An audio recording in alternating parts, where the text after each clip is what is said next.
Hey guys, trying something a little bit different today. If you don't know who I am, my name is Alex Lee, and I am a senior software engineer based in New York City.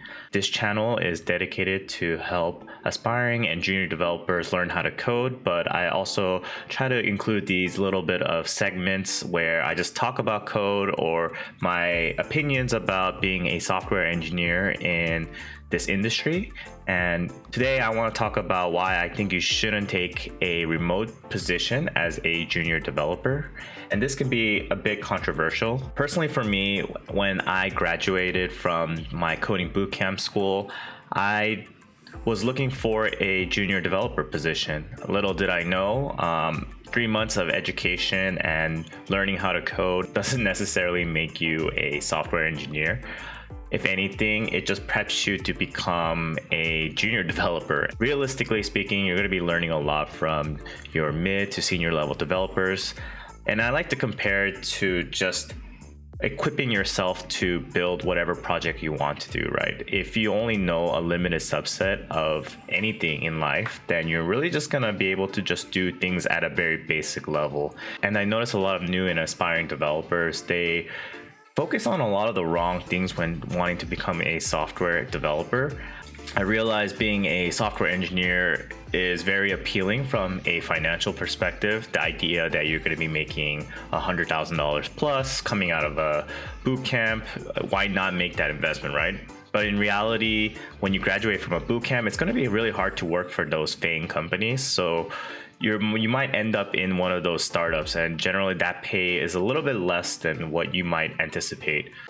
With that being said, I think a remote position is not ideal for a junior developer because you want to be around mid to senior level developers so you can learn from them. Learn their strategies, learn how they interpret code, and learn how they just carry themselves on an everyday basis. I think when you're around smart people, you're naturally just going to be better as a software engineer. There's a saying by Jim Rome that you are the average of the 5 people you spend the most time with. And I think that really holds true even in your workplace. Think about it. You're going to be working from Monday to Friday. And if you're working in isolation, I don't think that is the most beneficial way for you to really boost your career as a software developer. You want to be around software engineers who have been in this industry for 10 to 20 years, because within that time frame, I'm sure that they've learned a lot as well.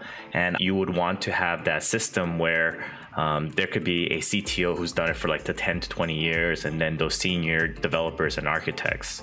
If you do get offered a remote developer position, the one thing I would really take into consideration before accepting is to make sure that you're not the only developer. Your experience as a junior developer is going to be very, very raw, and there aren't many opportunities for you to be learning because you're going to be constantly under the gun trying to get your projects done. Especially as a new software engineer, you're not going to know the best practices. So these are the things that I would consider before taking a remote developer job as a junior developer. Eventually, when you do get better, you do have that opportunity to take that full-time remote developer position. But in a way, I think you're investing in yourself when you do take that role of a full-time employee that goes into the office every day. Sacrifice the potential of that personal freedom to become a better software engineer, because in the long run, I think it'll benefit you both financially, and you're going to be able to carry that weight to justify certain privileges within your company or the new company that you do decide to move on to. With that being said, I want to close out and say that if you have any questions, leave them in the comments below.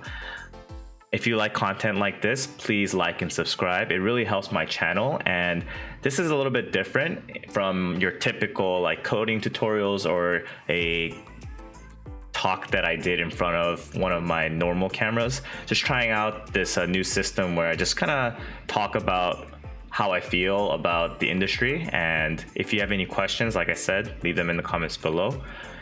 Until then, Techrally out, and I'll see you later.